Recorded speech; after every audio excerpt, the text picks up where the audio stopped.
savez que ces choses de Dieu ici, c'est pour les kamikazes.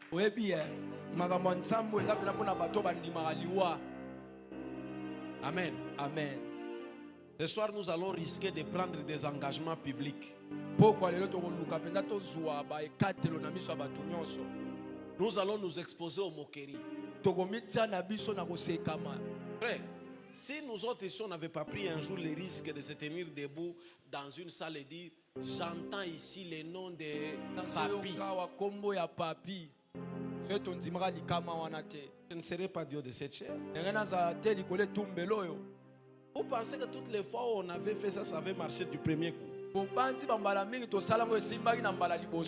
Mais des jours où j'avais bien, j'ai entendu. Je suis passé devant là. J'ai dit bien, il y a quelqu'un ici. Tu as une chemise. Ici au corps là. C'est écrit telle chose. Tu es dans la 8e rangée. Vérifiez. Depuis qu'on vérifie. D'abord, la couleur de la chemise n'est pas dans la 8e rangée, c'est dans la 10e. Quand on trouve la couleur de la chemise dans la 10e, là on commence à chercher ce qui est écrit derrière, là on ne trouve pas.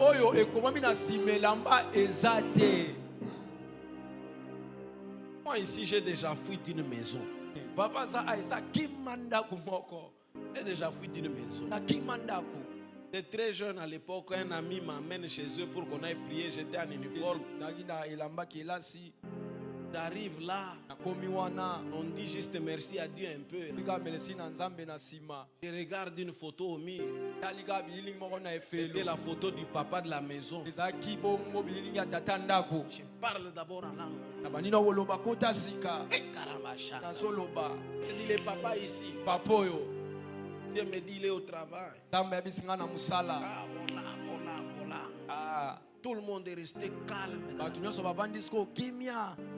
Après, quand je donne une requête là, quand les gens prient, mon ami me dit, j'avais déjà oublié de te dire, mon père est déjà mort.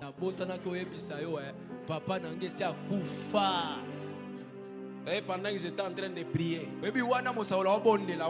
je n'ai jamais dit amen à cette requête-là. Je suis sorti de la maison pendant qu'il priait. Jusqu'à aujourd'hui, on n'a jamais dit amen. Ça,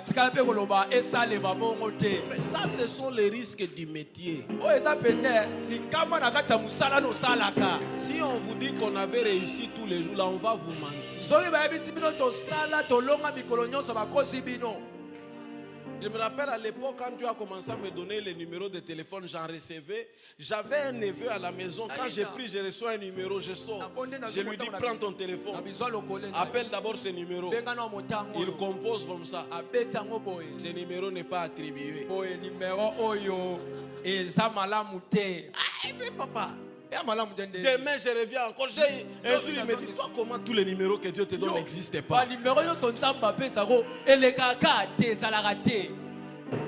Mais c'est par des choses comme ça ici que Dieu nous forme. Écoutez, je sais que ça va rester entre nous. On m'appelle prier pour une maman. Elle avait un problème de cœur.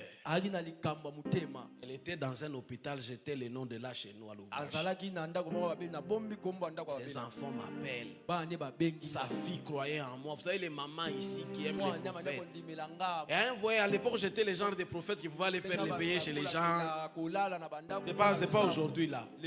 La maman là donc croyait en moi. Je lui donnais les prophètes. Vous savez les mamans là à qui tu dis ta belle-mère est sorcière, elle est contente. Les mamans là. La maman là m'aimait là parce que j'avais le genre de prophétie là. Ta belle-mère te combat, ta belle-sœur ne t'aime pas. Papa quand il est parti au travail, on veut les changer. Les choses bêtes là. Après, elle m'amène devant maintenant un cas sérieux. J'arrive. J'ai pris. Et puis j'ai dit, Dieu me dit, maman va vivre. Le problème de cœur ici va finir. 3 jours après, pas beaucoup, 3. La maman là m'appelle. En train de pleurer.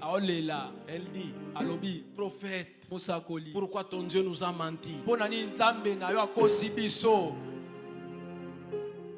Je n'étais pas parti au deuil. Je vais aller comment?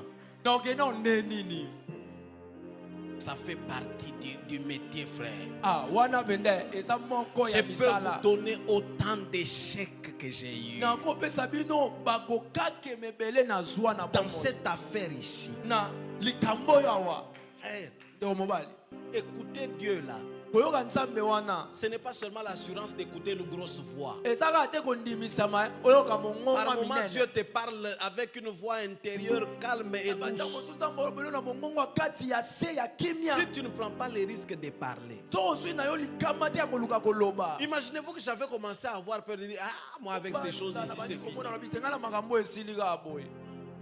Je disais au prophète Jimmy, mon pasteur à l'époque, il m'a couvert de multiples fois. Il m'est arrivé de prophétiser des gens comme ça. J'ai dit, maman, lève-toi, je parle. Après, à la fin du culte, on me dit, elle est divorcée.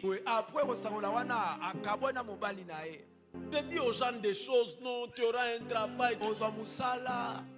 Des choses fausses. Mais mon pasteur de l'époque, il me disait quand même, hein, tu t'es trompé, cherche encore Dieu. Mais je n'ai jamais arrêté de prendre les risques.